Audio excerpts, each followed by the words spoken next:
ஒரு அழகான காட்டோட நடுவில் இருந்த மரத்துல மீனுக்குருவி தன்னோட சின்ன வீட்டை கட்டுச்சு. அந்த வீட்டுல மீனுக்குருவி தான் 7 குழந்தைங்க கூட ரொம்ப சந்தோஷமா வாழ்ந்து வந்துச்சு. அந்த காட்டுல ஒரு பயங்கரமான மானோ கழுகு ஒண்ணு இருந்துச்சு. அது பறவைகளோட குழந்தைகளை வேட்டையாடுறத வழக்கமா வச்சிருந்துச்சு. மானோ கழுகுக்கு சீக்காங்கிற ஒரு காக்கை நண்பனும் இருந்தான். மானோ கழுகுக்கு பயந்துகிட்டு மீனுக்குருவி தான் 7 குழந்தைகளையும் ரொம்ப ரகசியமா வளர்த்து வந்துச்சு. குழந்தைகளை தான் வீட்டுல எப்போதுமே பாதுகாப்பா தான் வச்சிருக்கும். ஒரு நாள் காலையில மீனுக்குருவி தான் 7 குழந்தைகளுக்கும் உணவெடுத்துக்கிட்டு காட்டோட நடுப்பகுதி வழியா வந்துகிட்டு இருந்துச்சு.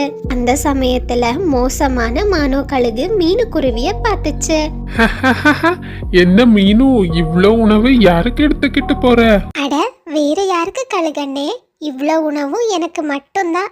மழைக்காலம் வருதுல்ல, அதனால தான் வீட்ல உணவை சேமிக்கலான்னு போறேன். ஆமா மீனு, உன் வீட்ல குழந்தைகள் எதுவும் இல்லையா? நீ மட்டும்தான் அவ்வளோ பெரிய வீட்ல தனியா இருக்கியா? எனக்கு குழந்தைங்கன்னு யாரும் இல்ல கழுகண்ணே, நான் மட்டும்தான் இருக்கேன். சரி, எனக்கு வீட்டுக்கு போக நேராச்சு, நான் கிளம்புறேன். அப்படி சொல்லிட்டு மீனுக்குருவி ரொம்ப வேகமா தன்னோட தானியங்களை எடுத்துட்டு தான் வீட்டுக்கு வந்துச்சு. வழக்கம் போல தான் கொண்டு வந்த தானியங்களை தன்னோட குழந்தைகளுக்கு சாப்பிட கொடுத்துச்சு. ஆனா மீனுக்குருவியோட முகம் ரொம்ப வாடி போய் இருந்துச்சு. இத பார்த்த சோனு குருவி மீனு கிட்ட கேட்டுச்சு, என்னாச்சுமா, ஏன் ரொம்ப சோகமா இருக்கீங்க? மகளே சோனா, வார வழியில நான் ரொம்ப மோசமான ஒரு கழுகை பார்த்தேன்.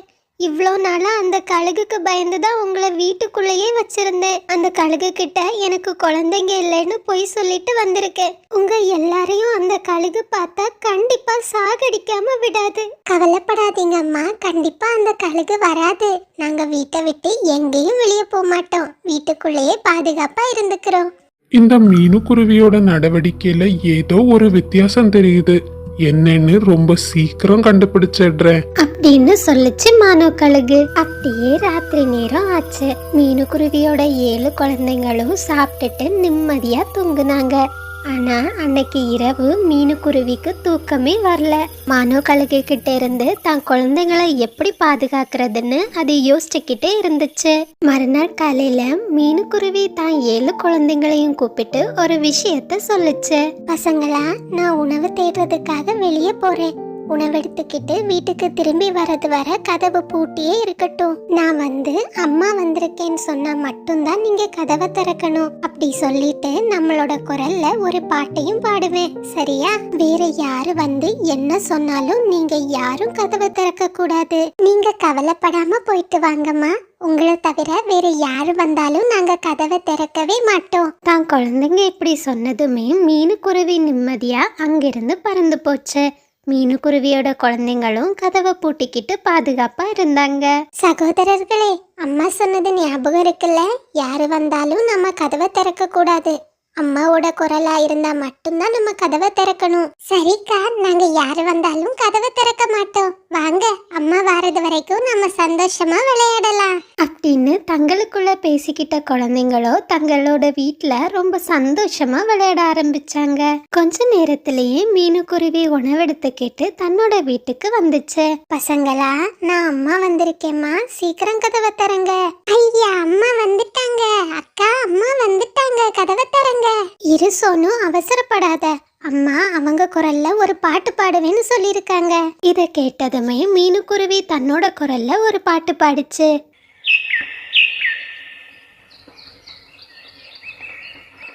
ஆமாமா, சரிதான், இது அம்மாவோட பாட்டு தான். வாங்க இப்ப கதவை திறப்போம். அப்படி சொன்ன குழந்தைங்களும் ரொம்ப சந்தோஷமா தான் அம்மாவுக்காக வீட்டோட கதவை திறந்தாங்க.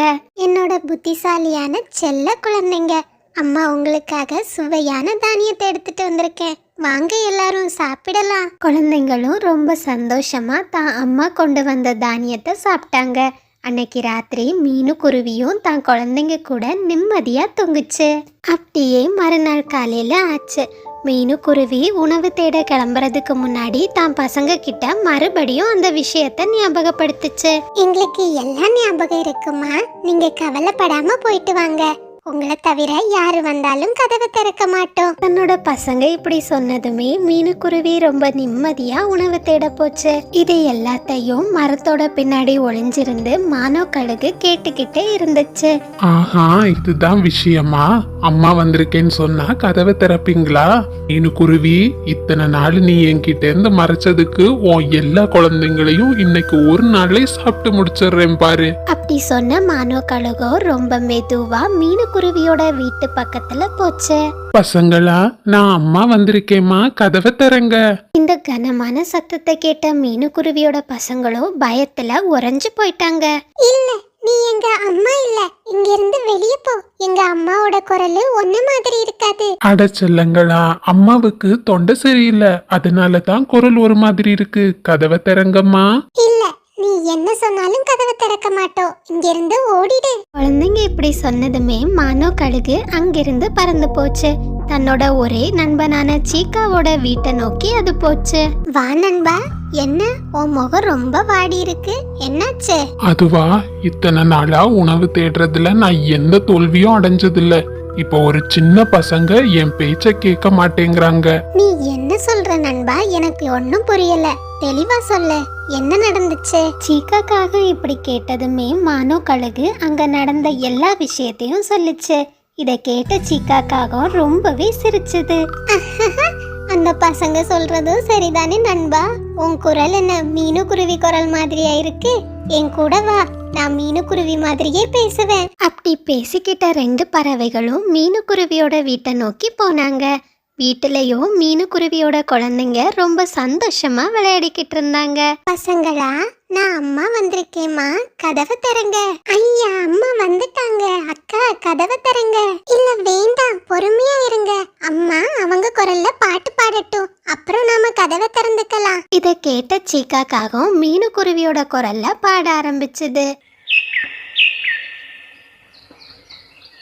ஐயா ஜாலி, இது அம்மாவே தான், நாங்க வரோம்மா, இருங்க. அப்படி சொன்ன அப்பாவி குழந்தைங்களோ தான் அம்மா வந்திருக்குன்னு நினைச்சு வீட்டோட கதவை திறந்தாங்க.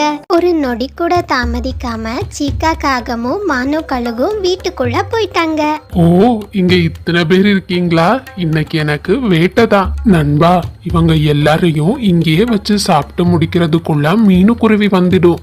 வா, இவங்க எல்லாரையும் மூட்டை கட்டி நம்ம வழக்கமான இடத்துக்கு கூட்டிட்டு போயிடலாம். மானோ கழுகோ வேக வேகமா 7 குழந்தைங்களையும் ஒரு துணி மூட்டையில கட்டிக்கிட்டு அந்த மூட்டையை எடுத்துக்கிட்டு அங்கிருந்து பறந்து போச்சு.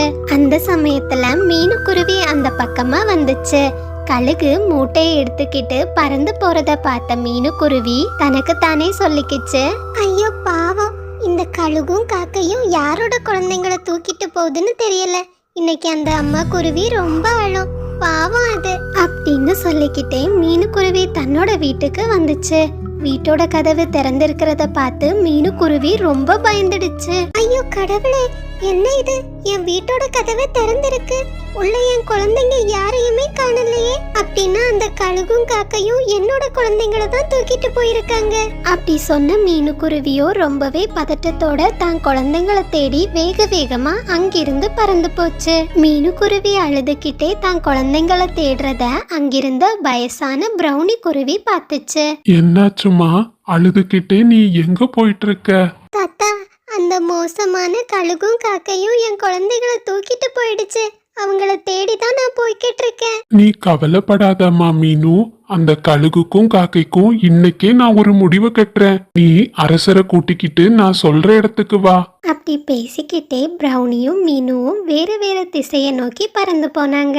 வயசான பிரவுனி குருவியோ மானோ கழுகு இருக்கிற இடத்துக்கு வந்துச்சு. அது ஏதாவது பேசி கழுகோட கவனத்தை திசை திருப்பணும்னு நினைச்சது. தோழர்களே, எனக்கு ஒரு சின்ன சந்தேகம், அதை மட்டும் தீர்த்து வச்சுக்கிட்டு நீங்க தாராளமா இந்த குருவி குஞ்சுகளை சாப்பிடலாம். இந்த வயசான காலத்துல உனக்கு என்ன சந்தேகம்? சீக்கிரம் கேளு, எங்களுக்கு பசிக்குது. இங்க 7 குருவி குஞ்சுங்க இருக்கு. நீங்க 2 பேரு, உங்களுக்குள்ள எப்படி இந்த குருவி குஞ்சுகளை பங்கு போட்டுப்பீங்க? அட ஆமா, நாம இத பத்தி யோசிக்கவே இல்லையே. நண்பா, என்னால தான் இந்த குருவி குஞ்சுங்க இன்னைக்கு கிடைச்சது. அதனால 7வது குருவி குஞ்ச நான் தான் சாப்பிடுவேன். அது எப்படி முடியும்? நான் சொல்லலைன்னா இந்த குருவி குஞ்சுகளை பத்தியே உனக்கு தெரிய வந்திருக்காது. சரி சரி, நமக்குள்ள எதுக்கு சண்டை? நீ 3 சாப்பிடு, நான் 3 சாப்பிடுறேன். 7வது குருவி குஞ்ச நாம சரிசமமா பங்கு போட்டுக்கலாம் அப்படின்னு காக்கையும் கழுகும் பேசிக்கிட்டு இருந்துச்சு. அந்த சமயத்துல மீனுக்குருவி காட்டோட அரசரை கூட்டிக்கிட்டு வேக வேகமா அந்த இடத்துக்கு வந்துச்சு. திருட்டு கூட்டாளிகளே, ரொம்ப நாளா உங்க 2 பேரைத்தான் நான் தேடிக்கிட்டு இருந்தேன். காட்டுல இருந்த குருவி குஞ்சுகளை சாப்பிடுறது நீங்க தானா? வாங்க என் கூட அரண்மனைக்கு. இனிமே உங்களுக்கு ஜெயில் தான். அப்படி சொன்ன அரசரோ காக்கையும் கழுகையும் ஜெயில அடைச்சாரு. 2 பறவைகளும் வாழ்நாள் முழுவதையும் ஜெயிலையே கழிச்சாங்க. ரவுனி தாத்தா, உங்களுக்கு ரொம்ப நன்றி. உங்களால தான் இன்னைக்கு என் குழந்தைங்க உயிரோட திரும்பி கிடைச்சாங்க. எனக்கும் ரொம்ப சந்தோஷமா. இனிமே காட்டுல இருந்த எல்லா பறவைகளும் நிம்மதியா இருப்பாங்க. உன்னாலதான் அந்த 2 பறவைகளையும் இன்னைக்கு அரசர் ஜெயில போட்டிருக்காரு. அன்னிலிருந்து மீனுக்குருவியும் அதனோட குழந்தைங்களும் ரொம்ப சந்தோஷமாவும் நிம்மதியாவும் வாழ்ந்தாங்க. பசங்களா, இந்த கதையில வர மீனுக்குருவி மாதிரி வாழ்க்கையில நமக்கு எவ்வளோ பெரிய கஷ்டம் வந்தாலும் அதை எதிர்த்து போராடணும். யார்கிட்டயாவது உதவி கேட்கணும். 4 பேர்கிட்ட கேட்டா நிச்சயமா ஒருத்தராவது உதவி பண்ணுவாங்க. நண்பர்களே, இது சப்ஸ்கிரைபர் விருப்பத்திற்கான நேரம். நமது சப்ஸ்கிரைபர் விஸ்வா என்பவர் லக்ஷ்மி என்ற பெயரை சொல்லியுள்ளார். காவ்யா என்பவர் மௌலிதரன் சுதர்ஷனன் என்ற பெயரை சொல்லியுள்ளார். சத்யா என்பவர் மேகலா சத்யா என்ற பெயரை சொல்லியுள்ளார். ராகுல் என்பவர் வித்யா கார்த்தி என்ற பெயரை சொல்லியுள்ளார்.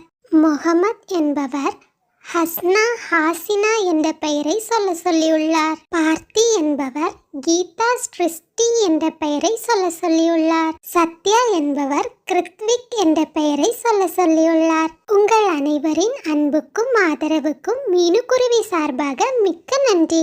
வாழ்க்கையில் அனைவரும் அனைத்து வளங்களும் பெற்று வாழ வாழ்த்துகிறேன்.